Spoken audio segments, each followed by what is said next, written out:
जी अस्सलाम वालेकुम, मैं हूं डॉक्टर शेख उमर सर। बहुत सारे बच्चों ने मुझसे ये सवाल किया कि सर आप सिलेक्शन ऑफ पोटेंसी का टॉपिक हमें पढ़ाते हैं कि कौन सी पोटेंसी दें हम कौन सी बीमारी में। तो आज मैं बड़ा ही शॉर्टली एलेबोरेट करने वाला हूं कि कौन सी पोटेंसी हमें देनी चाहिए। अच्छा देखें, दो चीज़ें, एक तो कहा जाता है 30 इज़ अ सेफ पोटेंसी। आप कोई भी दवा पढ़ें, आपको उसकी पोटेंसी समझ नहीं आए तो आप 30 पोटेंसी में दे सकते हैं। दूसरा, एक किताब है, उसका नाम है डॉक्टर विलियम बोरिक का मैथमेटिका। बहुत सारी पोटेंसीज डॉक्टर विलियम बोरिक ने उसमें बताई है और बहुत सारी दवाओं में जब मैं सिलेक्ट करता हूँ या कोई न्यू दवा कभी कोई मरीज को प्रेस्क्राइब करता हूँ तो मैं डॉक्टर विलियम बोरिक की जो एंड में ड्रग की डोजेज है वो ज़रूर देखता हूँ कि उन्होंने किस डोज में दी है। बहुत सारी दवाएं ऐसी हैं जो कि स्पेसिफिक पोटेंसीज में इस्तेमाल होती हैं और ओवरऑल मैं आपको थोड़ा सा पोटेंसीज का बताता हूँ। नंबर वन थिंग, मैंने आपको बताया कि 30 से सेफ पोटेंसी, अगर आपको पोटेंसी समझ नहीं आ रहा तो 30 में देते हैं। इसके अलावा वो तमाम लोग तमाम मरीज जो कि क्रॉनिक मरीज हैं, मतलब कि उनको बहुत पुराना मर्ज है, उनको आप 30 पोटेंसी में दे। 30 कहलाती है हमारी मीडियम पोटेंसी और ये मीडियम पोटेंसी उन लोगों को दी जाती है, ये दी जाती है इन द क्रॉनिक केसेस, जब मर्ज पुराना हो गया। फॉर एग्जांपल कोई कहे कि डॉक्टर साहब मुझे जो है ये मसला साल से है या मुझे नज़ला जो है वो बहता रहता है और अभी 1 साल हो गया, तो ये कहलाता है कि यार ये थोड़ा क्रॉनिक हो गया, इसमें आप 30 पोटेंसी दे सकते हैं। इसके अलावा 30 is a safe potency also. High potency कब देंगे? जब भी कोई एक्यूट कंडीशन होगी, क्योंकि एक्यूट डिजीज वो होती है जो कि अचानक आती है और अचानक बाज़ दफ़ा चली जाती है, बाज़ दफ़ा हमलावर हो जाती है। फॉर एग्जाम्पल अचानक कोई गया और उसको चोट लग गई तो आप आर्निका 200 या 1M की पोटेंसी देते हैं। अचानक बाहर गया और उसको नज़ला खांसी हो गया तो आप एकोनाइट 200 की पोटेंसी दे सकते हैं। समझ में? इस तरह से हाई पोटेंसी। दूसरा, अगर मेंटल सिम्टम्स है, फॉर एग्जांपल डिप्रेशन है, स्ट्रेस एंजाइटी, इसमें भी हाई पोटेंसी का बड़ा रोल है। मैंने बहुत सारे मरीजों को जब उनको घबराहट होती है और मैंने एकोनाइट 200 की पोटेंसी दी, फ़ौरन उनकी घबराहट ठीक हो गई।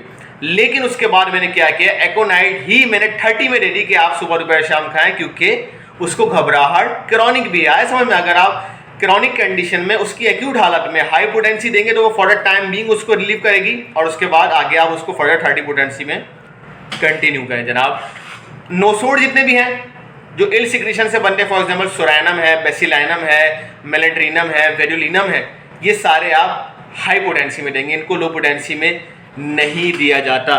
इसके अलावा मैं आपको बताऊं कि कुछ दवाइयाँ हैं जो कि मदर टिंचर में इस्तेमाल होती है या कि मैं करता हूँ मदर टिंचर में। फॉर एग्जांपल पर बर्बेरिस वोल्गेरिस है जो कि गुर्दे की पथरी को निकालने के लिए इस्तेमाल होती है, ये मदर टिंचर में दी जाती है।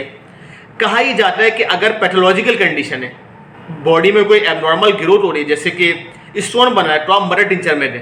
फॉर एग्जांपल स्टोन में हम बर्बेरिस वोल्गेरिस भी क्यू में देते हैं, हाइड्रेंजिया भी क्यू में देते हैं, सोलिडाओगो भी क्यू में देते हैं। आए समझ में? इसी तरह अगर वॉट्स हो गए तो हम थूजा भी क्यू में लगाने को देते हैं ऊपर से एक्सटर्नली। तो पता ही चला कि एबनॉर्मल कंडीशन में हम क्यू पोटेंसी दे सकते हैं। लेकिन मैंने वही कहा कि ये मेडिसिन टू मेडिसिन डिफर करता है। फॉर एग्जांपल कॉस्टिका में वॉट्स में बाज़ दफ़ा मैं कॉस्टिकम देता हूँ और कॉस्टिकम में 30 या 200 में देता हूँ, तो ये देखें मैंने मदर टिंचर में नहीं दिया। तो मैं यही कह रहा हूँ कि जो उसकी डोजेज हैं विलियम बोरिक के मैथमेटिका से आपको बहुत ज़्यादा हेल्प मिलेगी। अच्छा, कुछ दवाएं ऐसी हैं, फॉर एग्जांपल बायोकेमिक रेमेडी हैं, और जैसे कि नेट्राम्योर की मिसाल लूँगा। नेट्राम्योर जो कि सोडियम क्लोराइड से बनती है, नेट्राम्योर लो पोटेंसी में भी देते हैं और हाई पोटेंसी में भी देते हैं। लो पोटेंसी में कब देते हैं? फॉर एग्जांपल कोई आपका पेशेंट आया और उसका ब्लड प्रेशर लो है तो आपने नेट्राम्योर 6 में दे दी, और पेशेंट का ब्लड प्रेशर हाई है तो आपने नेट्राम्योर को 200 में दे दिया। आए समझ में?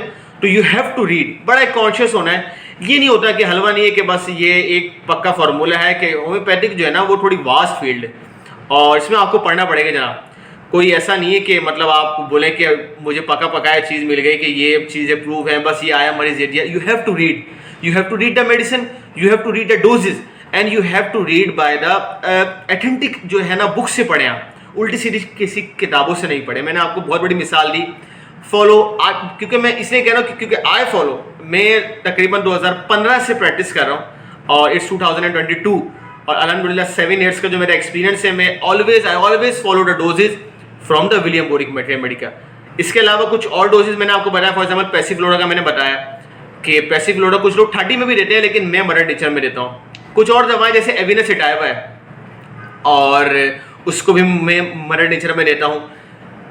अगर आपको कहीं पे न्यूट्रिशन पहुँचाना है ना, फॉर एग्जाम्पल बायोकेमिक में कहता हूँ कि भाई होम्योपैथिक के ये वाइटामिन है और आप मैं अपने हर मरीज को बायोकेमिक अद्वियात जरूर देता हूँ और 6 पोटेंसी में देता हूँ। और बहुत वास्ट मैंने रिजल्ट देते हैं, देखे हैं इसमें। अब जैसे मैग्नीशिया फॉस है, मैग्नीशिया फॉस में C6 में भी देता हूँ, और जब एक्यूट कंडीशन होती है अचानक तो मैंने उसको 1 mg पोटेंसी में भी दी है। और मैंने आपको कहा कि मेंटल सिम्टम्स है, मेंटल सिम्टम में हम 1 mg पोटेंसी दे सकते हैं, लेकिन मेंटल सिम्टम में अगर वो chronic condition for a long term दे रहे हैं आप, तो आप उसको 30 पोटेंसी में देंगे। इन शॉर्ट ये हुआ कि अगर आप पेशेंट को लॉन्ग टर्म दवा खाने को दे रहे हैं तो 30 पोटेंसी में दें, थोड़ी देर के लिए दे रहे हैं, 1-2 खुराकें दे रहे हैं तो आप हाई पोटेंसी में। दूसरा ये कि अगर आप पेशेंट को मदर टिंचर दे रहे हैं ना, तो बड़ा कॉन्शियसली देना है कि मदर टिंचर में क्या होता है, चूंकि वो मदर टिंचर है, थोड़े दिन बाद आपने चेक करना है कि कहीं पेशेंट के सिम्टम वर्स तो नहीं हो रहे। अगर वर्स हो रहे तो आपको मदर टिंचर की पोटेंसी चेंज करनी है। फॉर एग्जांपल मैं 1-2 हफ्ते बाद अगर बर्बेरिस क्यू दे रहा हूँ तो उसके बाद में बर्बेरिस की 6 पोटेंसी देता हूँ, फिर मैं 30 देता हूँ, ताकि पेशेंट क्योर हो। और मज़ीद सवाल हो तो आप मुझे कमेंट सेक्शन में ज़रूर पूछें। अगर ये वीडियो पसंद आए और इस तरह की और वीडियोज़ आपको देखनी है तो ज़रूर इसको लाइक करें, चैनल को सब्सक्राइब करें और दोस्तों के साथ शेयर करें। शुक्रिया।